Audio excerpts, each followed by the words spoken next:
यह उस समय की बात है जब काल भी कांप उठता था, जब देवता भी मौन हो गए थे और जब स्वयं धर्म को परीक्षा देनी पड़ी थी।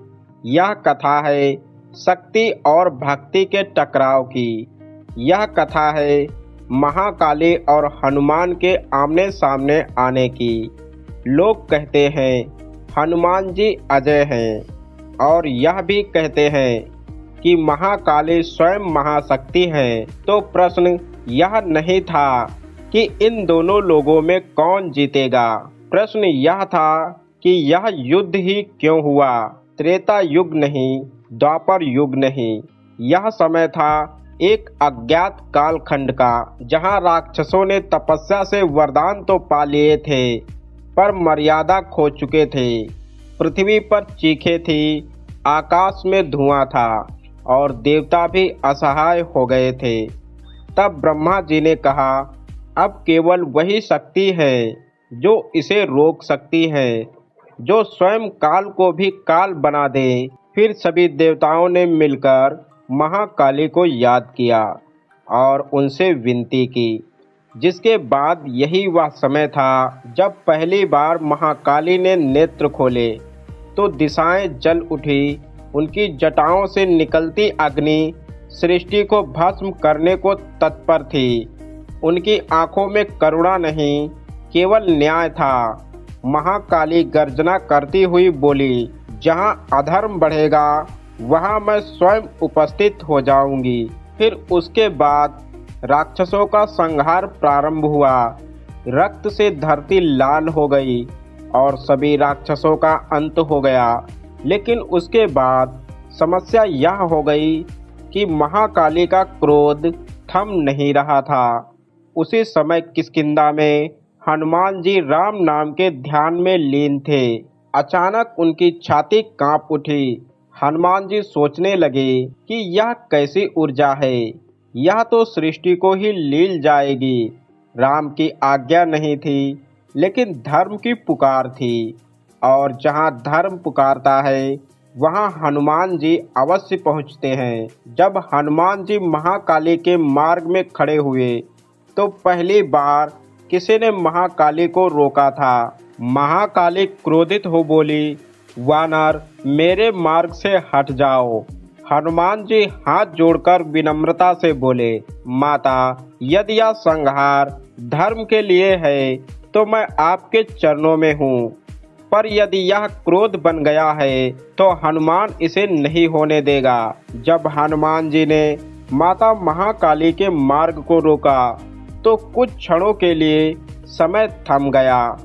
देवताओं ने सांस रोक ली और स्वयं पृथ्वी ने करवट बदल ली। महाकाली क्रोध से बोली, वानर तू जानता नहीं तू किसके सामने खड़ा है। उनका त्रिशूल जैसे ही आकाश में उठा, तीनों लोगों में बिजली चमक उठी। त्रिशूल की नोक से निकली ऊर्जा सीधे हनुमान जी की ओर बढ़ी तो हनुमान जी ने गदा उठाई, लेकिन प्रहार करने के लिए नहीं बल्कि प्रहार सहने के लिए। ऊर्जा टकराई, धरती फट गई, पर्वत चूर चूर हो गए और हनुमान जी कई योजन पीछे जा गिरे। और फिर जब हनुमान जी उठे और हनुमान जी ने उठते ही राम का नाम लिया, जय श्री राम।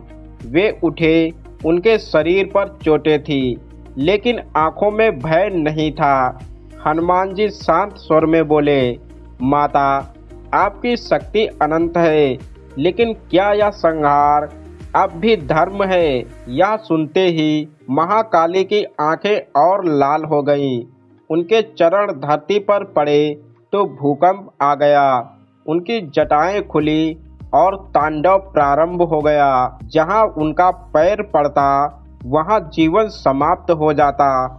देवता चिल्लाए, इंद्र बोले, यह क्रोध यदि ना रुका तो सृष्टि नष्ट हो जाएगी। ब्रह्मलोक में कोलाहल मच गया। ब्रह्मा विष्णु शिव तीनों मौन थे। अंततः भगवान विष्णु बोले, यह युद्ध बाहरी नहीं है, यह भीतर का युद्ध है। भगवान शिव ने ध्यान से सुना और बोले कि इस युद्ध को केवल वही रोक सकता है जो क्रोध के सामने भी भक्ति ना छोड़े। सभी की दृष्टि हनुमान जी की ओर गई। महाकाली ने खड़ग उठाया और सीधे हनुमान पर वार कर दिया। हनुमान जी ने गदा घुमाई। आकाश में टकराव, चिंगारियां। यह युद्ध केवल अस्त्रों का नहीं था, यह संकल्पों का युद्ध था। महाकाली ने कहा, तू क्यों मुझे रोकना चाहता है? हनुमान जी बोले, क्योंकि माता, जहाँ निर्दोष भी जलने लगे वहाँ हनुमान चुप नहीं रह सकता। फिर महाकाली ने अपने खड्ग से हनुमान पर प्रहार किया। महाकाली का एक प्रहार हनुमान जी के वक्ष पर लगा। वे घुटनों के बल गिर गए। देवताओं की आंखों से आंसू निकल आए। हनुमान जी कमजोर स्वर में बोले, राम, यदि मेरा अंत यही है तो मुझे यह स्वीकार है। जैसे ही हनुमान जी ने आंखें बंद की, उनके चारों ओर राम नाम की ज्योति फैलने लगी। पूरा आकाश राम राम से गूंज उठा। महाकाली ठिठक गईं और पहली बार उनका हाथ कांप गया। महाकाली की आंखों से एक बूंद अश्रु गिरा। महाकाली कांपती आवाज में बोली, वानर, मैं अधर्म को नष्ट करने आई थी, लेकिन मेरा क्रोध मुझे अंधा कर रहा था। यह युद्ध किसी को हराने के लिए नहीं था, यह एक परीक्षा थी कि क्या भक्ति शक्ति को रोक सकती है।